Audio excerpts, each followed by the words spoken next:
Depuis quelques années, nous entendons parler de plus en plus de l'existence d'un écart d'âge entre les couples hétérosexuels à Hollywood.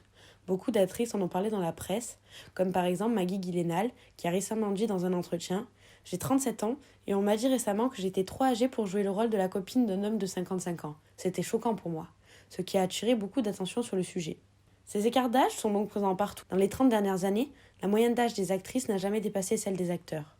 Le cinéma représente toujours des hommes plus âgés dans une relation comme si c'était une norme. Si on prend les 15 films américains de comédie romantique qui ont gagné le plus d'argent au box-office, on verra qu'on a un écart d'âge moyen de 9 ans. Le plus important est de 26 ans entre Jack Nicholson et Helen Hunt dans le film Pour le pire et pour le meilleur. Sur ces 15 films, on en trouve seulement 2 dont la femme est plus âgée dans le couple. Si l'on se penche sur le site Hollywood Age Gap, on voit les écarts d'âge absurdes qui existent dans une grande quantité de films. On y retrouve là aussi cette domination masculine, et dans les 20 premiers couples, avec le plus gros écart, il y en a un seul avec une femme plus âgée, qui est le film Harold et Maude. On pourrait penser que ces différences d'âge servent à justifier quelque chose dans l'histoire, comme pour mettre en avant des problèmes que les couples peuvent avoir. Mais dans la plupart des cas, l'écart d'âge n'est même pas visible et pas du tout mis en avant. Les hommes ne sont pas ramenés à leur âge dans leur rôle, ils peuvent travailler, s'habiller, parler et être comme ils veulent. Et le fait d'être dans une relation avec quelqu'un de 10, 20, 30 ans plus jeune ne fait aucune différence. Les personnages ne sont pas construits autour de l'âge de leur partenaire, et ils peuvent être très bien en couple à 20 ans ou à 70 ans. Mais quand c'est les femmes qui sont dans cette position, leur représentation est complètement différente. Dans le cinéma, et aussi dans la société, la beauté d'une femme est directement liée à son âge. On considère qu'après un certain âge, les femmes ne sont plus désirables. Et si une femme n'est pas désirable, il n'y a pas de raison de la montrer à l'écran, n'est-ce pas ?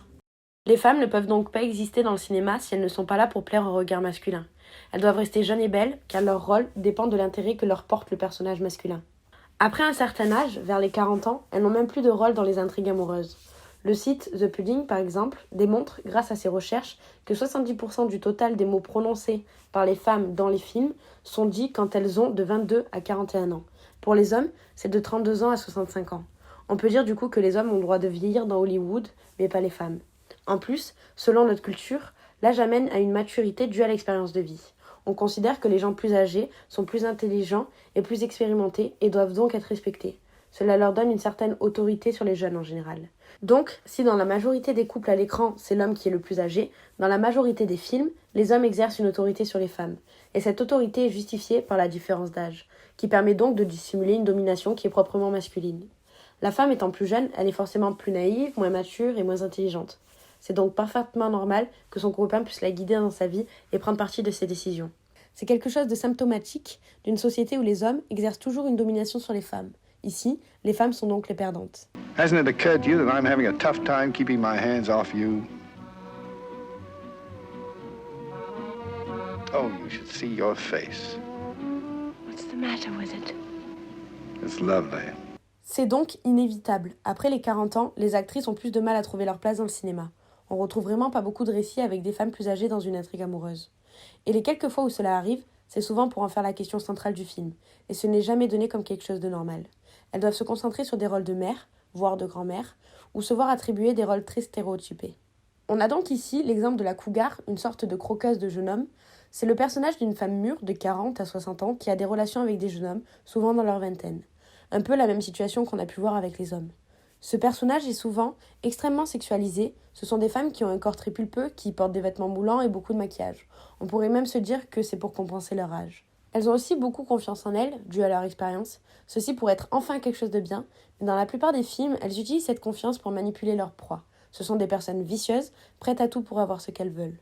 Dans ce genre de relation, le jeune homme en question va vivre surtout une initiation sexuelle. Les cougars sont souvent des mères de famille dont la vie intime semble ennuyeuse et insatisfaisante. Elles cherchent donc une sorte de deuxième jeunesse au travers de cette relation, voire même une cure de jouvence.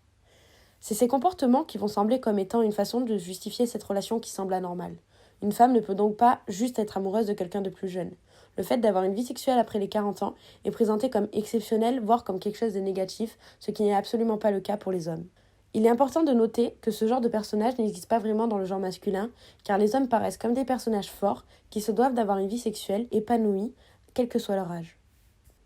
On peut donc en conclure que la représentation des intrigues amoureuses dans le cinéma reproduit des schémas misogynes.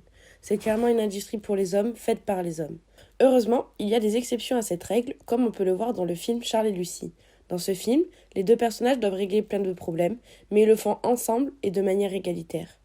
Nous pouvons espérer que le cinéma évolue vers une remise en question de ces schémas représentés à l'écran, pour aller vers une égalité des représentations entre hommes et femmes.